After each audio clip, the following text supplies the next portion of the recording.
Alright, Dick Logan, we're back at you here with a whole another one for you. It's morning time, getting to the grind, you know, doing things out here. What's the exciting news right now? For me, that Coinbase card player, got it. Right there. There it is, Coinbase Visa. It's got the chip. It's touchless. You ain't got to touch me with your fucking COVID-looking ass. It works. It's great. Now, it was a pain in the ass to get. I'm not necessarily going to blame Coinbase for that. It was a little mix-up there on the addresses. Once got the right address, it was easy enough to get, and it was easy enough to set up. What's up with it, though? Let's see. So I've done 3 purchases with it so far. Got like $1.20 something and XLM back. You can choose, like I've said in previous videos about it, but now that I got it, we're doing the whole update. So you can choose 1% back on all purchases in Bitcoin, or you can choose 4% back on all purchases in XLM. I've chosen the latter. XLM, for me at least right now, is the better investment than Bitcoin, I believe. Now, if I was going to do some crazy big purchases or something, I might be enticed to switch it to the 1% back in Bitcoin, which is very easy to do. Right on the Coinbase app, right there, you can switch it back and forth. You can do it 5 times a day if you freaking wanted to. It seems to be, at least. So yeah, there's that. It seems pretty simple. It's nice. Now, I have had one issue. I said I've had 3 purchases with this thing, and they worked wonderfully. No issues. Just like a regular card. Went beautifully. Did one for a 12-pack of beer when I was going to watch the Dolphins game. Did one at Publix for some chips and stuff. And just did one this morning for my Starbucks double shot. Worked fine. Drinking Starbucks on crypto, baby. But the issue that I did have,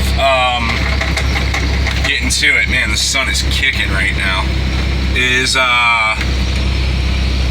the first purchase. Now, I don't know if it was just because I had just activated the card 10 minutes before, and maybe it just took a few minutes for things to work. That could very well be it, but I'm here to tell you things. I'm going to tell you my authentic experience with it.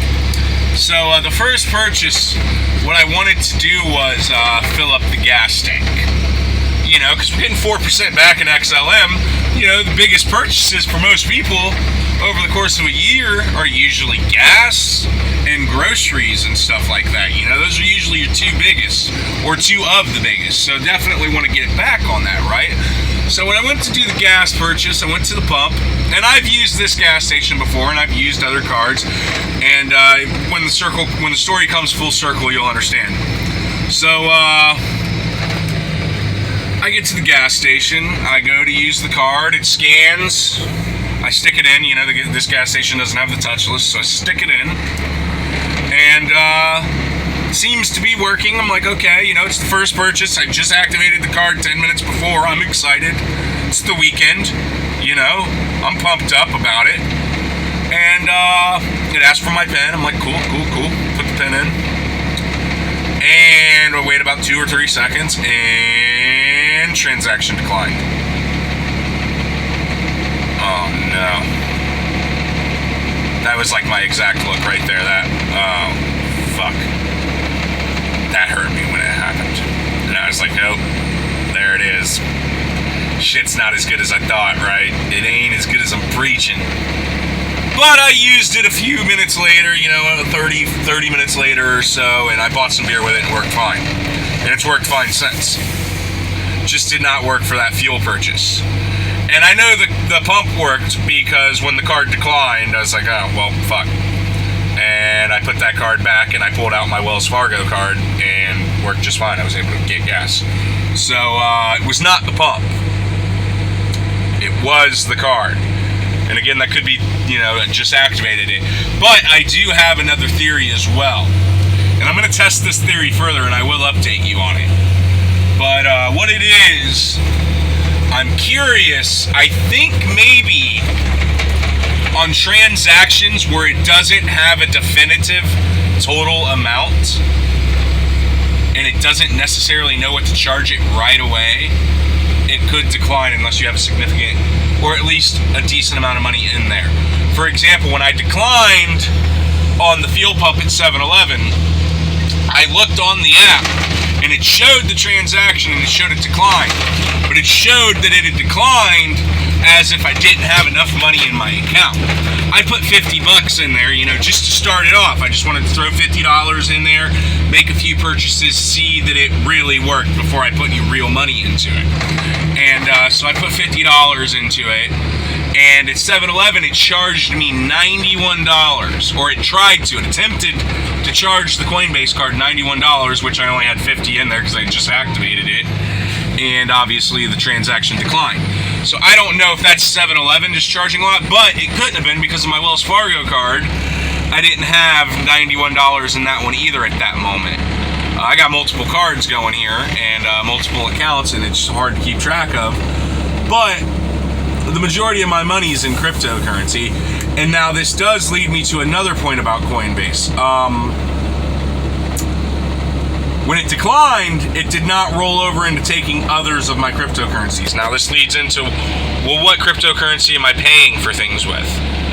Right now, I am paying for things on the Coinbase card with the USD coin, the USDC.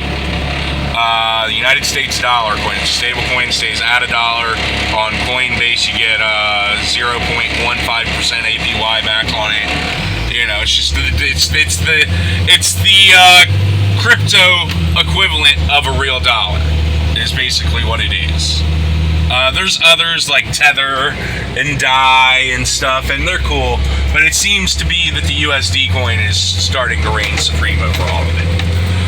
So that's what I'm using to purchase things with right now, and the reason being is there's no transaction fees, there's no any bullshit. It's just I can purchase it, it is what it is, and that's all it is. And that's pretty great. Now, I would like to see, and I think it's going to happen, it's just, right now still early in the crypto game. It's late for some people that have been in it for some years and years. But for the most of the world, for 99% of the world, we ain't even really started the game yet. Like we're still at the beginning.